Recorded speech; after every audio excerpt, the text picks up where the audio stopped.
और एक और बड़ी खबर आपको बताएं, प्रधानमंत्री नरेंद्र मोदी आज राजस्थान के भीलवाड़ा में रहेंगे। प्रधानमंत्री मोदी भीलवाड़ा के बालसेरी डूंगरी पर श्री देव नारायण भगवान के 1111वें जन्मोत्सव में शिरकत करेंगे। इस दौरान प्रधानमंत्री सबसे पहले भगवान श्री देव नारायण मंदिर में पूजा अर्चना भी करेंगे और जिसके बाद एक बड़ी धर्म सभा है जिसको संबोधित किया जाएगा। प्रधानमंत्री नरेंद्र मोदी ने अपने दौरे को लेकर ट्वीट भी किया और कहा कि मुझे भगवान देव नारायण की जन्मस्थली जाने का सौभाग्य मिलेगा।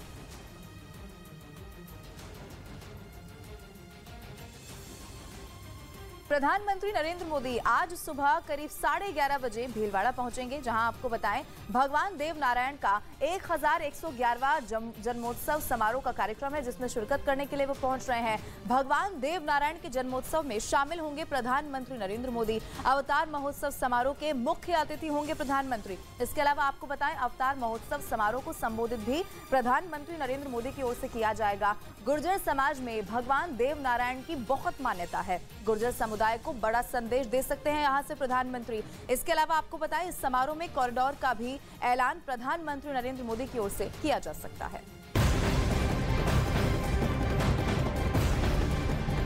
इधर पाकिस्तान में एक तरफ कंगाली छाई हुई है तो उसके ऊपर अमेरिका के एक सांसद ने बहुत बड़ा आरोप भी लगा दिया है। अमेरिका के सांसद ने यह दावा किया है कि पाकिस्तान में मौजूद एनजीओ के आतंकी संगठनों से संबंध है। अमेरिकी सांसद ने इन एनजीओ को फंडिंग रोकने की भी यहां से मांग की है। अमेरिकी सांसद माइकल मैकॉल का कहना है कि पाकिस्तान के ये एनजीओ अमेरिका की अंतर्राष्ट्रीय विकास एजेंसी से मानवीय सहायता भी हासिल कर रहे हैं और जब तक आरोपों की जांच पूरी नहीं हो जाती तब तक इन एनजीओ की फंडिंग को तुरंत निलंबित कर दिया जाना चाहिए। अमेरिकी सांसद ने लिखी अपनी चिट्ठी में गहरी चिंता जाहिर की कि उनके कार्यालय से 8 महीने से अधिक समय पहले ही इन आरोपों के बारे में यूएसएआईडी को जानकारी दी थी कि मानवीय सहायता हासिल करने वाली एनजीओ आतंकवादी संगठनों से जुड़ी हुई है। माइकल मैकॉल ने आरोप लगाया कि अक्टूबर 2021 में ओशन फ्रेट रिम्बर्समेंट प्रोग्राम के तहत helping hand for relief and development को डॉलर में फंडिंग दी थी, जबकि उसी समय इन आरोपों का पता चल गया था कि एचएचआरडी प्रतिबंधित आतंकवादी संगठनों, आतंकवादी वित्त पोषितों और चरमपंथी समूह से जुड़ा हुआ है। पाकिस्तान के लोगों में शहबाज शरीफ की सरकार के खिलाफ गुस्सा बढ़ता जा रहा है। वहाँ लोग सड़कों पर खुलेआम अपनी ही सरकार को कोस रहे हैं। पाकिस्तान के लोग साफ बोल रहे हैं कि उनके घरों में खाने के लिए आटा तक नहीं है, जबकि सरकार महंगाई से निपटने का दिखावा कर रही है और ये जताने की कोशिश कर रही है कि उसे अपनी आवाम की बहुत चिंता है। लेकिन भूख से तड़प रही जनता शहबाज शरीफ सरकार की झूठी तसल्ली के खिलाफ खड़ी हो गई है। पाकिस्तान सरकार के वादों का नाम लेते ही वहाँ की जनता बुरी तरह भड़क रही है, क्योंकि उसकी थाली से रोटी तो पहले ही गायब हो गई थी और अब वहाँ दाल समेत दूसरे अनाज की भी किल्लत होने लगी है। ना आटा मिल रहा है, ना घी मिल रहा है, इतनी महंगाई है, कहाँ से गए? हालांकि पाकिस्तान की सरकार लगातार ये दावा कर रही है कि वो सब्सिडी वाला आटा लोगों तक पहुंचा रही है, लेकिन लाहौर में एक आदमी ने उसके इस दावे की भी पोल खोल कर रख दी। ये आटा मिल रहा है, बस ये दिखावा दे दिया इन्होंने। पाकिस्तान के लोगों का ये भी आरोप है कि सब्सिडी वाला आटा जहाँ भी पहुँच रहा है वहाँ उसकी कालाबाजारी शुरू हो रही है।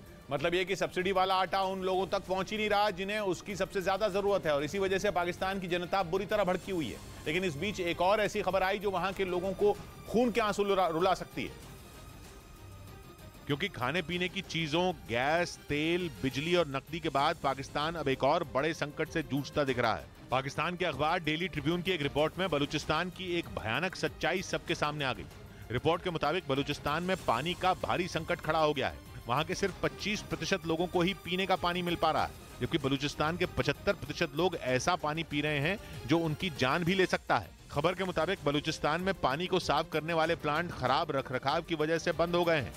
इसी वजह से वहाँ की 75% आबादी का गला सूख सकता है। हालांकि पाकिस्तान के प्रशासन ने दावा किया कि पानी साफ करने के प्लांट 1 महीने में ठीक कर लिए जाएंगे, लेकिन तब तक बहुत देर हो सकती है और इसी वजह से बलूचिस्तान के लोग आस भरी नजरों से शहबाज शरीफ की तरफ देख रहे हैं। लेकिन वो करें भी तो करें क्या, क्योंकि उनकी गर्दन किसी एक समस्या के फंदे में नहीं फंसी है, बल्कि शहबाज शरीफ परेशानियों के एक जाल में उलझ गए हैं। डॉलर के मुकाबले पाकिस्तानी रुपए की ऐतिहासिक गिरावट ने उस जाल को और कस दिया, क्योंकि वहाँ के डॉन अखबार में छपी एक रिपोर्ट के मुताबिक इस वजह से वहाँ पेट्रोल की कीमत में भी आग लगने वाली है। रिपोर्ट में बताया गया कि आने वाले दिनों में वहाँ 1 लीटर पेट्रोल की कीमत 300 पाकिस्तानी रुपए हो सकती है।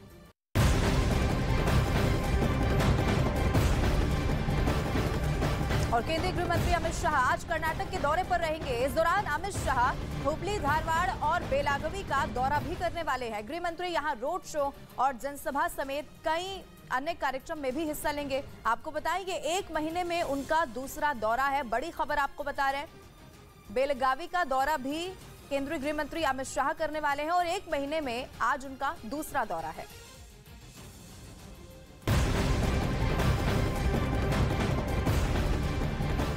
इधर पाकिस्तान से एक और बड़ी खबर मिल रही है, वो आपको बता दें। बताया ये जा रहा है कि कंगाली के बीच पाकिस्तान ने दुनिया भर के सभी दूतावासों में विदेश मुद्रा में पेमेंट रोक दिया है और जिससे दूतावास के कर्मचारियों की मुश्किलें बहुत ज्यादा बढ़ चुकी है। इस वक्त की बड़ी खबर आपको बता रहे, पाकिस्तान के वित्त मंत्रालय का ये बहुत बड़ा झटका, दूतावास के कर्मचारियों को एक बहुत बड़ा झटका दिया है, पेमेंट को रोक दिया है और जिससे अब कर्मचारियों की मुश्किलें बहुत ज्यादा बढ़ चुकी हैं। खबर है कि ये फैसला आर्थिक तंगी की वजह से लिया गया। पाकिस्तान की मीडिया के मुताबिक डॉलर की कमी होने से पाकिस्तान की वित्त मंत्रालय ने ये कदम उठाया। दावा किया गया कि अलग अलग देशों में पाकिस्तान के कई दूतावास कर्मचारियों को किराया न चुका पाने की वजह से उन्हें घरों को भी खाली करने के लिए कह दिया गया। असल में डॉलर के मुकाबले पाकिस्तानी रुपया तेजी से नीचे जा रहा है। एक दिन पहले ही पाकिस्तान के रुपए में रिकॉर्ड गिरावट दर्ज की गई थी। खबर है कि इसीलिए पाकिस्तान के वित्त मंत्रालय ने विदेश में अपने दूतावास कर्मचारियों का पेमेंट रोक दिया। कंगाली के दौर से गुजर रहा पाकिस्तान के पास केवल 3 हफ्ते के बाद अनाज तक खरीदने के पैसे नहीं होंगे। आर्थिक मोर्चे पर बेहाल हो चुका पाकिस्तान का खजाना पूरी तरह खाली है और पाकिस्तान की सरकार के पास इस परेशानी का कोई हल नहीं है। इसीलिए हर दिन पाकिस्तान का विदेशी मुद्रा भंडार गिरावट का नया रिकॉर्ड बना रहा है। पाकिस्तान के central bank state bank of Pakistan ने आंकड़े जारी किए हैं कि देश का विदेशी मुद्रा भंडार केवल 370 करोड़ डॉलर ही बचा है और ये अब तक के इतिहास का पाकिस्तान के विदेशी मुद्रा भंडार का सबसे निचला स्तर है। और इसे यूं समझा जा सकता है कि पाकिस्तान जितना इंपोर्ट 1 महीने में करता है, ये उससे भी काफी कम है। मतलब पाकिस्तान के पास केवल 3 हफ्ते का इंपोर्ट का बिल चुकाने लायक डॉलर बचे हैं और 3 हफ्ते के बाद वो कुछ भी इंपोर्ट नहीं कर पाएगा। इसलिए पाकिस्तान का भविष्य खतरे में है। 3 हफ्ते बाद पाकिस्तान में क्या रहेगा और वहां के लोगों के पास क्या होगा, सोचना भी मुश्किल है, क्योंकि पाकिस्तान की अर्थव्यवस्था ऐसे मोड़ पर है जहां से उसके लिए कोई भी अच्छी खबर नहीं आ रही। पाकिस्तान की सबसे बड़ी उम्मीद इस वक्त IMF से है, जिसने मदद करने से पहले उसे शर्तों का एक भारी भरकम पुलिंदा सौंप दिया। और हैरानी की बात यह कि पाकिस्तान इस मुसीबत से निकलने के लिए IMF की हर शर्त मानने को तैयार है। पाकिस्तान ने IMF से 600 करोड़ डॉलर की मदद मांगी है। पाकिस्तानी रुपए में यह रकम करीब 1.5 लाख करोड़ है। जितनी रकम पाकिस्तान को IMF से चाहिए, असल में उससे 10 गुना ज्यादा रकम का तो भारत हर महीने केवल कच्चा तेल ही इंपोर्ट कर लेता है। लेकिन इस रकम के लिए पाकिस्तान कुछ भी कर गुजरने को तैयार है। पाकिस्तान के बार बार अपील करने के बाद IMF ने भरोसा दिया है कि 31 जनवरी को उनकी एक टीम पाकिस्तान के दौरे पर पहुंचेगी, जो 6 फरवरी तक वहां रहेगी। इस एक हफ्ते में यह देखा जाएगा कि पाकिस्तान ने उसकी शर्तों को मानना शुरू भी किया है या नहीं। फिर पाकिस्तान की हालत देखकर बेल आउट पैकेज पर कोई फैसला लिया जाएगा। लेकिन ज्यादा उम्मीद इस बात की है कि IMF के फैसले में अभी कोई बदलाव ना हो, क्योंकि IMF की सख्त शर्तों को कुछ दिनों में या कुछ हफ्तों में लागू करना मुमकिन नहीं है। वो भी तब जब पाकिस्तान पहले ही भुखमरी और बेरोजगारी का सबसे बुरा दौर झेल रहा हो। IMF तो अपील कर रहा है कि पाकिस्तान की जनता पर भारी भरकम टैक्स लाद दिए जाएं, ताकि पाकिस्तान की सरकार आत्मनिर्भर बन सके। लेकिन ऐसा करने के लिए पाकिस्तान के पास मजबूत अर्थव्यवस्था और मजबूत सरकार दोनों चाहिए, लेकिन पाकिस्तान के पास एक भी नहीं है। और ऊपर से पाकिस्तान के पत्रकारों का मानना यह है कि अगर आर्थिक हालात जल्द नहीं सुधरे तो शहबाज सरकार की उल्टी गिनती शुरू हो जाएगी। जब शहबाज शरीफ की खुद की कुर्सी की कोई गारंटी नहीं है, तो वो देश की अर्थव्यवस्था पलटने की गारंटी IMF को भला कैसे दे पाएंगे। इसीलिए अब यह तय माना जा रहा है कि जो हाल 2022 में श्रीलंका का हुआ था, अब वही हाल 2023 में भारत के दूसरे पड़ोसी पाकिस्तान का होगा। क्योंकि दोनों देशों के हालात लगभग एक जैसे हैं। दोनों ही चीन के कर्ज के जाल में फंसे हैं और दोनों के पास ही विदेशी मुद्रा भंडार खाली होने का संकट है। पिछले साल आर्थिक भूचाल आने के बाद वहां के लोगों ने सरकार को उखाड़ कर फेंक दिया था और लोगों के गुस्से के कारण वहां के राष्ट्रपति को देश छोड़कर भागना पड़ा था। श्रीलंका में आए संकट के मोटे तौर पर 3 बड़े कारण थे, जो बिल्कुल पाकिस्तान जैसे हैं। पहला, सियासी उथल पुथल का दौर। दूसरा, देश के उद्योग धंधे ठप। और तीसरा, विदेशी मुद्रा भंडार खाली। ऊपर से डॉलर के मुकाबले पाकिस्तान के रुपए में आ रही गिरावट। तकरीबन बिल्कुल वैसा ही हाल जैसा श्रीलंका का था। $1 के लिए इस वक्त करीब 250 पाकिस्तानी रुपए खर्च करने पड़ रहे हैं, जबकि श्रीलंका में भी पिछले साल मार्च तक बिल्कुल यही स्तर था। वहां भी $1 के लिए 250 रुपए ही खर्च करने पड़ रहे थे। पाकिस्तानी रुपए के लिए भी ये ऐतिहासिक गिरावट है और श्रीलंका के लिए भी वो गिरावट ऐतिहासिक थी। हालांकि श्रीलंका में आंदोलन शुरू होते ही डॉलर की कीमत 350 रुपए पर पहुंच गई थी।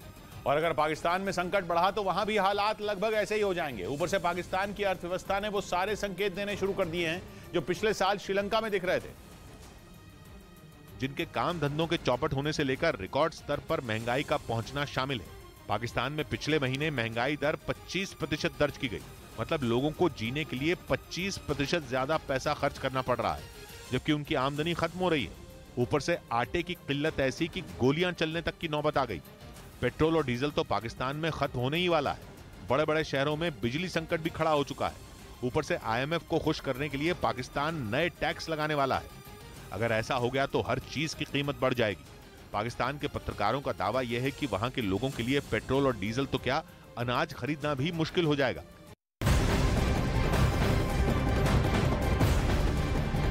हिमाचल प्रदेश के चंबा जिले में भारी बर्फबारी के बाद ग्लेशियर टूटने से हड़कंप मच गया। हालांकि इस घटना से कोई नुकसान नहीं हुआ। चंबा जिले के पांगी में लगातार बर्फबारी के बाद ग्लेशियर टूटने की शुरुआत हो गई है और जिसका हैरान कर देने वाला वीडियो भी सामने आया। बाद में ग्लेशियर बहकर नदी में समा गया। बड़ी खबर इस वक्त आपको बता रहे, तस्वीरें भी हिमाचल प्रदेश के चंबा से जो सामने आई है वो इस वक्त आपके टीवी स्क्रीन पर है, क्योंकि चंबा जिले के पांगी में लगातार बर्फबारी की खबरें सामने आती रही है और इसीलिए ग्लेशियर टूटने की शुरुआत अब हो चुकी है। और इसी का एक बहुत हैरान कर देने वाला वीडियो जो सामने आया है वो इस वक्त आपके टीवी स्क्रीन पर है। बाद में आप देखिए कैसे ग्लेशियर बहकर नदी में समा जाता है।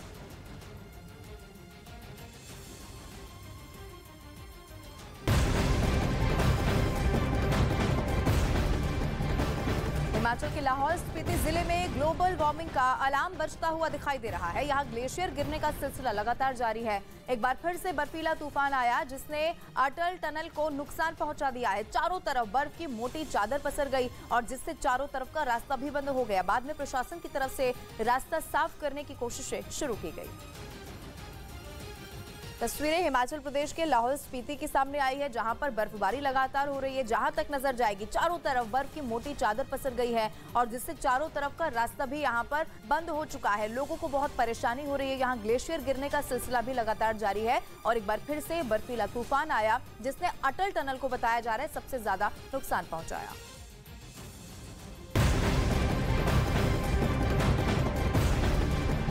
पाकिस्तान के पूर्व प्रधानमंत्री इमरान खान ने पूर्व राष्ट्रपति आसिफ अली जरदारी पर बहुत बड़ा आरोप लगा दिया है। उन्होंने कहा कि उनकी हत्या के लिए साजिशें रची जा रही हैं। इमरान खान ने आरोप लगाया कि आसिफ अली जरदारी उनकी हत्या कराने के लिए आतंकियों का सहारा लेने में जुटे हुए हैं। इमरान ने यह दावा उनकी सुरक्षा में तैनात सुरक्षा बल को हटाए जाने के बाद किया।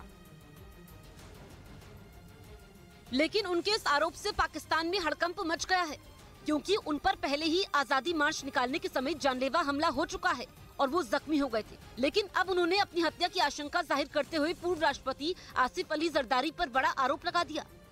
एक दहशतगर्द तंजीम को इसने पैसा दिया। सहूलतकार इसमें ताकतवर एजेंसी के लोग हैं जो ये मिलके तीन तरफ ये फैसला हुआ है और इन्होंने अगली वारदात करनी है। इमरान खान ने आसिफ अली जरदारी पर आरोप लगाते हुए कहा कि उन्होंने मेरी हत्या के लिए प्लान सी तैयार किया है। मुझे कुछ हुआ तो सारी कौम को पता होना चाहिए कि कौन लोग थे जिन्होंने ये करवाया, ताकि मेरी कौम इनको माफ ना करे। इमरान खान ने ये दावा उनकी सुरक्षा में तैनात सुरक्षा बल को हटाए जाने की बात किया, क्योंकि सरकार ने लाहौर में उनके आवास पर मुहैया करवाई गई अतिरिक्त सुरक्षा वापस ले ली है। वहाँ के एक सरकारी अधिकारी ने कहा कि इमरान के आवास की सुरक्षा में तैनात 275 पुलिसकर्मियों को हटा दिया गया है। पाकिस्तान को सबक सिखाने के लिए भारत ने बड़ा फैसला किया, जिसके बाद पाकिस्तान पानी की एक एक बूंद को तरस जाएगा। भारत ने पाकिस्तान को एक नोटिस जारी किया और सिंधु जल संधि में बदलाव करने की मांग कर दी, क्योंकि पाकिस्तान पिछले कुछ सालों से लगातार सिंधु जल संधि का उल्लंघन करने में लगा है। इसीलिए भारत ने पानी का बंटवारा नए सिरे से करने की मांग कर दी। पाकिस्तान के पास खाने को अनाज तो पहले ही खत्म हो चुका है। अब अगर हिंदुस्तान ने पानी भी रोक दिया तो वो पूरी तरह घुटनों पर आ जाएगा। भारत और पाकिस्तान के बीच 1960 में सिंधु जल संधि हुई, जिसके मुताबिक सतलुज, ब्यास और रावी का पानी भारत के हिस्से में गया, जबकि सिंधु, झेलम और चिनाब का पानी पाकिस्तान के पास चला गया। लेकिन समझौते की शर्तों पर पाकिस्तान कभी नहीं टिका। भारत के हिस्से वाली नदियों पर बनने वाले बांध और बिजली परियोजनाएं पाकिस्तान को पसंद नहीं आई। लेकिन अपनी शिकायतें रखने के लिए भी कभी पाकिस्तान ने वो रास्ते नहीं चुने जो 1960 के समझौते में तय किए गए थे। इसीलिए भारत ने इस समझौते में ही बदलाव करने का फैसला कर लिया और साफ कहा कि पाकिस्तान के अड़ियल रवैये के कारण 1960 के समझौते में बदलाव जरूरी है। 1960 में समझौते में वर्ल्ड बैंक को भी शामिल किया गया था। समझौते के तहत हर साल भारत और पाकिस्तान के अधिकारियों की मुलाकात भी होती है, लेकिन कभी भी पाकिस्तान ने इन बैठकों में अपनी शिकायत नहीं रखी। 2017 से 2022 तक इन 5 सालों में भारत ने कई बार इन बैठकों में कई मुद्दे उठाए, लेकिन पाकिस्तान ने एक भी मुद्दे पर चर्चा नहीं की। लेकिन अब नोटिस जारी हो जाने के बाद पाकिस्तान के पास 90 दिनों का वक्त है। 90 दिनों में अगर पाकिस्तान ने कोई सटीक जवाब नहीं दिया तो समझौता खतरे में पड़ जाएगा। सीधा मतलब ये होगा कि पाकिस्तान का पानी रोके जाने की नौबत आ सकती है। और अब बड़ी खबर त्रिपुरा विधानसभा चुनाव से जुड़ी हुई मिल रही है। बीजेपी आज त्रिपुरा विधानसभा चुनाव के लिए अपनी पहली लिस्ट जारी करने वाली है। बीजेपी करीब 50 उम्मीदवारों की लिस्ट जारी कर सकती है। जानकारी के मुताबिक बीजेपी कुछ सीटें सहयोगी दलों के लिए भी छोड़ सकती है।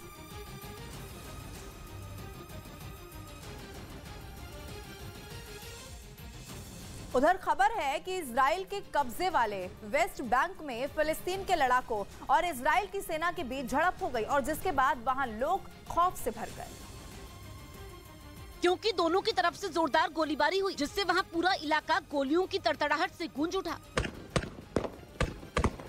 इस बीच वहां कई लोग भागकर सुरक्षित जगह पर जाते नजर आए। बताया गया कि फिलिस्तीन के लड़ाकों और इजराइल की सेना के बीच काफी देर तक झड़प हुई, जिसकी वजह से वहां अफरा तफरी का माहौल बन गया। असल में इजराइल की सेना ने फिलिस्तीन में एक दिन पहले ही हमला किया था, जिसमें 9 लोगों की मारे जाने की खबर थी, लेकिन दावा है कि इसी के बाद वहां तनाव काफी बढ़ गया।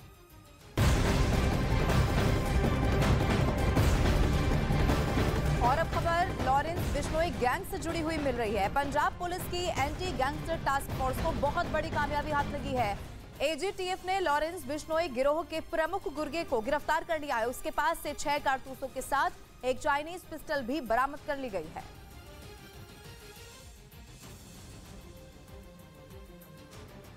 उधर इमरान खान के करीबी और पाकिस्तान के पूर्व मंत्री रहे फवाद चौधरी को इस्लामाबाद डिस्ट्रिक्ट कोर्ट ने कल जेल भेज दिया। उन्हें 3 रोज पहले लाहौर से गिरफ्तार करके इस्लामाबाद ले जाया गया था, जहां उनकी कोर्ट में पेशी के दौरान जमकर हंगामा हुआ। फवाद चौधरी को कोर्ट में लाए जाने की खबर लगते ही इमरान खान की पार्टी पीटीआई के सैकड़ों कार्यकर्ता और समर्थक कोर्ट के बाहर जमा हो गए। फवाद चौधरी के समर्थन में नारे लगा रहे कई कार्यकर्ताओं ने कोर्ट में घुसने की कोशिश भी की, लेकिन वहां मौजूद पुलिस ने सभी को बाहर ही रोक दिया, जिसके बाद इमरान खान के सैकड़ों समर्थक कोर्ट के बाहर खड़े होकर नारे लगाने लगे। इस्लामाबाद डिस्ट्रिक्ट कोर्ट के बाहर मौजूद पीटीआई कार्यकर्ताओं और समर्थकों की भारी भीड़ के बीच ही पुलिस फवाद चौधरी को लेकर अदालत आई। वहीं जिस वक्त फवाद चौधरी को पुलिस अदालत ले आई, उसी दौरान उसे कड़ी मशक्कत करनी पड़ी, क्योंकि कोर्ट के बाहर मौजूद पीटीआई कार्यकर्ता और उनके समर्थकों ने पुलिस का रास्ता ही रोक रखा था। लेकिन इसके बाद भी पुलिस वाले फवाद चौधरी को कोर्ट के अंदर ले जाने में कामयाब रहे। और कोर्ट पहुंचे फवाद चौधरी ने आरोप लगाया कि उन्हें और इमरान खान को फंसाया जा रहा है। खत्म होना चाहिए। पुलिस ने फवाद चौधरी को इस्लामाबाद हाई कोर्ट में पेश किया, जिसने उन्हें जेल भेजने का आदेश दे दिया। और पुलिस जैसे ही फवाद चौधरी को लेकर कोर्ट से बाहर निकली, उसका सामना एक बार फिर वहां मौजूद भीड़ से हो गया। पुलिस किसी तरह फवाद चौधरी को लेकर गाड़ी तक पहुंच पाई। इस दौरान उन्होंने विक्ट्री साइन भी दिखाया। उन्हें पाकिस्तान के चुनाव आयोग के खिलाफ अपमानजनक टिप्पणी के मामले में गिरफ्तार किया गया है। इसी केस में कुछ रोज पहले उनके साथ ही इमरान खान के खिलाफ भी वारंट जारी किया गया था, जिसके बाद इमरान खान पर भी गिरफ्तारी की तलवार लटक रही है। पाकिस्तान के पूर्व प्रधानमंत्री इमरान खान को गोली लगने के बाद सऊदी अरब के प्रिंस मोहम्मद बिन सलमान ने उन्हें फोन तक नहीं किया था। पिछले साल नवंबर में आजादी मार्च के दौरान इमरान पर जानलेवा हमला हुआ था, जिसमें वो पैर में गोली लगने की वजह से घायल हो गए थे। आजादी मार्च में घायल होने के बाद इमरान खान ये चाहते थे कि सऊदी अरब के प्रिंस मोहम्मद बिन सलमान उनका हालचाल जानने के लिए उन्हें फोन करें, ताकि पूरी दुनिया में ये संदेश जाए कि उनका मोहम्मद बिन सलमान के साथ कोई विवाद नहीं है। पाकिस्तान के मीडिया के मुताबिक इमरान की पार्टी पीटीआई यानी पाकिस्तान तहरीक इंसाफ कई बार क्राउन प्रिंस के आगे गिड़गिड़ाती रही, लेकिन मोहम्मद बिन सलमान टस से मस नहीं हुए और उन्होंने इमरान खान को फोन नहीं किया, जिससे पूरी दुनिया में इमरान खान की फजीहत हो गई। असल में प्रधानमंत्री रहने के दौरान इमरान खान का रवैया सऊदी अरब के प्रिंस के लिए बहुत खराब था। जबकि पाकिस्तान दावा करता है कि सऊदी अरब उसका सबसे करीबी दोस्त है। लेकिन इमरान खान ने उसी के प्रिंस मोहम्मद बिन सलमान को धोखा दिया था। इसकी शुरुआत तब हुई थी जब प्रधानमंत्री रहने के दौरान इमरान खान को यूएन जाना था। तब सऊदी अरब के प्रिंस ने बड़ा दिल दिखाते हुए उन्हें अपना विमान दे दिया था। लेकिन उसी विमान में बैठकर इमरान ने मोहम्मद बिन सलमान के खिलाफ जहर उगला, उनके बारे में बहुत बुरा भला कहा, जिसकी जानकारी मिलते ही मोहम्मद बिन सलमान भड़क गए थे और उन्होंने फौरन अपने विमान को अमेरिका से वापस बुला लिया था। और इसी तरह इमरान खान ने प्रधानमंत्री रहने के दौरान यूएई के साथ भी रिश्ते खराब कर लिए थे। यहां तक कि अकड़ दिखाते हुए उन्होंने फ्रांस के राष्ट्रपति से फोन पर बात तक करने से इनकार कर दिया था। और तो और प्रधानमंत्री रहते हुए इमरान खान ने ब्रिटेन का दौरा अचानक रद्द कर दिया था, जिससे ब्रिटेन भी उन पर भड़क गया था। यही नहीं, इमरान खान अब टीटीपी यानी तहरीक तालिबान पाकिस्तान के आतंकियों के साथ बातचीत की मांग कर रहे हैं, जबकि अमेरिका इन आतंकवादियों के खिलाफ एक्शन चाहता है। मतलब इमरान की करतूतों की वजह से सऊदी अरब, यूएई, फ्रांस, अमेरिका और ब्रिटेन नाराज हैं। ये वही 5 देश हैं जो पाकिस्तान को आर्थिक मदद और लोन दे रहे हैं। और अब इन देशों ने ये साफ कर दिया है कि अगर इमरान दोबारा सत्ता में आए तो पाकिस्तान की मदद के लिए कोई आगे नहीं आएगा। और अगर ऐसा हुआ तो कंगाल होने की कगार पर पहुंच चुका पाकिस्तान बर्बाद हो जाएगा। गणतंत्र दिवस के समापन समारोह के फुल ड्रेस रिहर्सल में हुए ड्रोन शो ने नया रिकॉर्ड कायम कर दिया है। जी हां, 3500 ड्रोन के तालमेल से भारत ने दुनिया को अपना दमखम दिखा दिया। ड्रोन और लेजर शो से जगमगाया दिल्ली का रायसीना हिल्स। स्वदेशी ड्रोन शो से भारत ने दुनिया को दिखाया दम। गणतंत्र दिवस के समापन समारोह के फुल ड्रेस रिहर्सल में 3500 ड्रोन ने बनाया रिकॉर्ड। दिल्ली के रायसीना हिल्स पर हुए स्वदेशी ड्रोन शो ने बेहतर तकनीक का दम भरने वाले चीन को आईना दिखा दिया। चीन के बाद भारत ही ऐसा देश है जो इतने बड़े ड्रोन शो का आयोजन कर सकता है। गणतंत्र दिवस समारोह के समापन समारोह के फुल ड्रेस रिहर्सल में 3500 ड्रोन के तालमेल से एक शानदार शो देखने को मिला। ड्रोन शो से पहले लेजर शो के जरिए भी साउथ ब्लॉक और नॉर्थ ब्लॉक की इमारत पर आधुनिक भारत की तस्वीर को उभारा गया। आपको बता दें कि ये पहली बार नहीं है जब विजय चौक पर ड्रोन शो आयोजन किया गया। पिछले साल भी ड्रोन शो का आयोजन किया गया था, जिसमें 1000 ड्रोन शामिल थे, लेकिन इस साल दोगुने से भी ज्यादा ड्रोन ने हिस्सा लिया।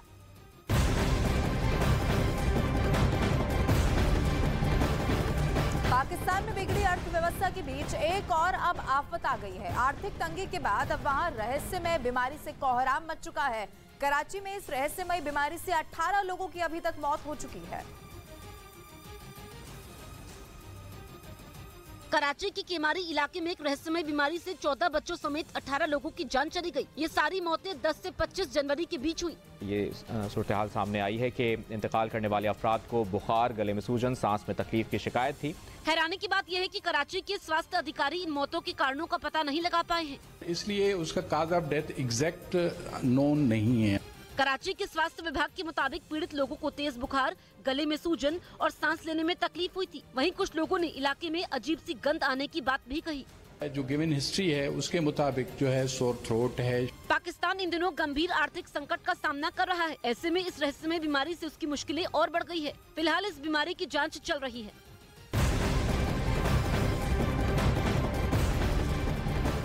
और अगली खबर अमेरिका से है, जहां अमेरिकी हाउस की पूर्व स्पीकर नैन्सी पेलोसी के पति पर हमले का फुटेज कोर्ट के ऑर्डर के बाद जारी कर दिया गया है।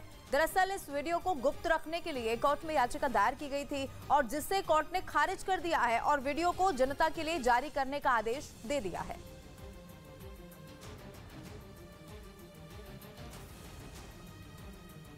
इधर उत्तर प्रदेश के कासगंज में जमीन के कब्जे को लेकर दो पक्षों के बीच खूनी संघर्ष हो गया। जमीन कब्जे को लेकर दबंगों ने जमकर फायरिंग कर दी। एक पक्ष पर पथराव करने तो वहीं दूसरे पक्ष पर फायरिंग करने का आरोप लगा, जिसका एक वीडियो भी सोशल मीडिया में वायरल हो रहा है, जिसमें कुछ लोग पथराव करते भी नजर आ रहे हैं। और देखते ही देखते विवाद इतना बढ़ गया कि विवाद में पथराव के साथ साथ फायरिंग होने का भी दावा किया गया। इस घटना के समय दबंग किशनपाल शाकी पर कई राउंड फायरिंग का आरोप है। साहवर थाना क्षेत्र के नगला सामंती गांव की ये घटना बताई जा रही है, जहां आरोपी की जमीन के कब्जे को लेकर दबंगों ने गांव वालों पर फायरिंग और पथराव किया। वहीं पथराव में गांव के 3 लोग घायल हो गए, जिन्हें इलाज के लिए अस्पताल में भर्ती करवाया गया और घटना के बाद गाँव में पुलिस फोर्स तैनात कर दी गयी।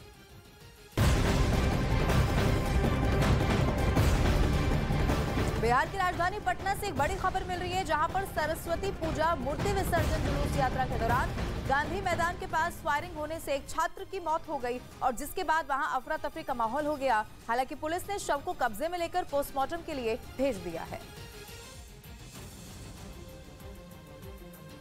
और इस बीच पाकिस्तान के पूर्व प्रधानमंत्री इमरान खान ने पाकिस्तान की नेशनल सिक्योरिटी को खतरा बता दिया है। उन्होंने इसके लिए शहबाज शरीफ सरकार पर जमकर हमला भी बोला और कहा कि सरकार की खराब नीतियों की वजह से पाकिस्तान गर्त में पहुंच गया। इमरान ने दावा किया कि जिस तरह से पाकिस्तान की सरकार अभी दूसरे देशों के आगे हाथ फैला रही है, इसका अंजाम पाकिस्तान को भुगतना पड़ेगा। पाकिस्तान की नेशनल सिक्योरिटी को खतरा है, तो अब हमने किसी से हाथ फैला के जो भी मदद मांगेंगे, ये याद रखें कि वो एक कीमत मांगेंगे। इमरान खान ने पाकिस्तानी रुपये की तेजी से नीचे गिरने को लेकर भी शहबाज सरकार पर जमकर निशाना साधा। उन्होंने आरोप लगाया कि सरकार ठीक से फैसले नहीं ले पा रही है, जिसकी वजह से देश लगातार कंगाल होता जा रहा है। इधर बिहार के समस्तीपुर में तेज रफ्तार का कहर देखने को मिला, जिसमें बताया गया 2 मोटरसाइकिल के बीच जबरदस्त भिड़ंत के बाद सड़क पर हड़कंप मच गया और इस घटना का एक सीसीटीवी वीडियो भी सामने आया, जिसमें तेज रफ्तार 2 मोटरसाइकिल आपस में टकराती हुई नजर आ रही है। सीसीटीवी कैमरे में पहले एक मोटरसाइकिल आगे की तरफ जाती दिख रही है, जिसके बाद दूसरी तेज रफ्तार मोटरसाइकिल पीछे से आती दिखी और बेकाबू होकर आगे वाली मोटरसाइकिल से भिड़ गई। दावा है कि आगे वाला मोटरसाइकिल सवार सड़क पार कर रहा था, उसी समय पीछे से आ रही मोटरसाइकिल के साथ जोरदार टक्कर हो गई। हादसे के बाद घटनास्थल पर अफरा तफरी मच गई और हादसे में गंभीर रूप से घायल मोटरसाइकिल सवार को तुरंत अस्पताल में भर्ती करवाया गया, जहाँ उसकी हालत को गंभीर बताते हुए डॉक्टरों ने घायल को PMCH रेफर कर दिया। पाकिस्तान इन दिनों भूख से बिलबिला रहा है। वहां महंगाई आसमान को छू रही है। कर्ज के बोझ तले दबे पाकिस्तान में विदेशी मुद्रा खत्म होने की कगार पर है और इस बीच वहां के वित्त मंत्री का अजीबोगरीब बयान सामने आ गया, जिसमें उन्होंने कहा कि इस संकट के लिए अल्लाह जिम्मेदार है। पाकिस्तान में कंगाली चाहिए, विदेशी मुद्रा खत्म होने वाला है, रोटी के लिए वहाँ की जनता मोहताज है, लेकिन वहाँ की सरकार को फिक्र ही नहीं है। शहबाज शरीफ की वित्त मंत्री विचित्र बयान देने में मशगूल हैं। पाकिस्तान दुनिया में रहने के लिए अल्लाह ताला ने कायम किया है। ये वाहिद मुल्क है जो कलमा शरीफ के नाम पे बना था। इवन सऊदी अरेबिया कलमा शरीफ के नाम पे नहीं बना था। तो अगर अल्लाह ताला ने इसको क्रिएट किया तो इसकी हिफाजत, इसकी तरक्की, इसकी खुशहाली भी अल्लाह ताला की। पाकिस्तान में विदेशी मुद्रा का अभाव है, जरूरी चीजों की खरीद के लिए भुगतान करने लायक पैसे नहीं बचे। इस समस्या से निपटने के बजाय वहाँ के वित्त मंत्री अजीबोगरीब बयान दे रहे हैं। पाकिस्तान के वित्त मंत्री अर्थव्यवस्था दुरुस्त करने में जुटते तो पाकिस्तान की जनता का भला हो पाता, लेकिन उल्टे पाकिस्तान की सरकार अपने सांसदों और जजों के लिए फिजूल खर्च करने पर आमादा है।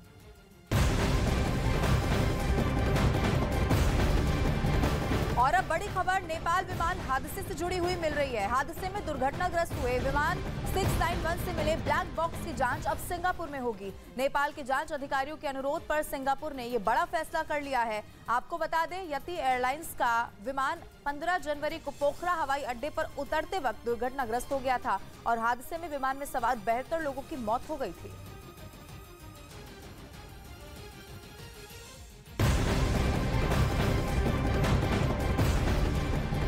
रामचरितमानस पर दिए गए बयान के बाद समाजवादी पार्टी के नेता स्वामी प्रसाद मौर्य ने अब एक नया बयान दे दिया है। स्वामी प्रसाद मौर्य ने उनकी जीभ और सिर काटने वाले बयान देने वालों को जल्लाद और आतंकी कह दिया है, जिसके बाद एक बार फिर से विवाद खड़ा हो चुका है और साधु संतों ने उनके इस बयान का जमकर विरोध जताया है।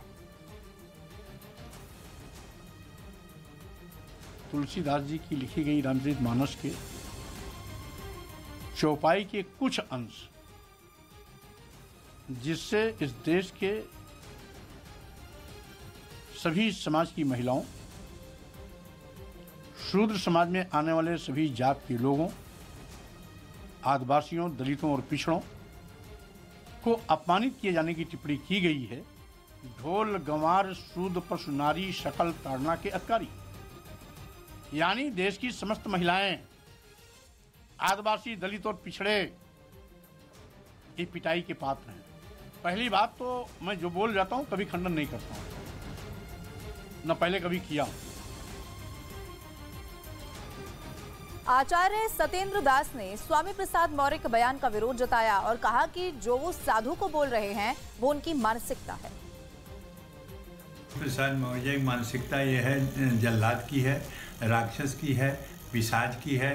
इस भावना से ही प्रेरित हो करके और रामचरितमानस के चौपाइयों को लेकर वो बोल रहे हैं। इनको निकाला जाए, बैन किया जाए।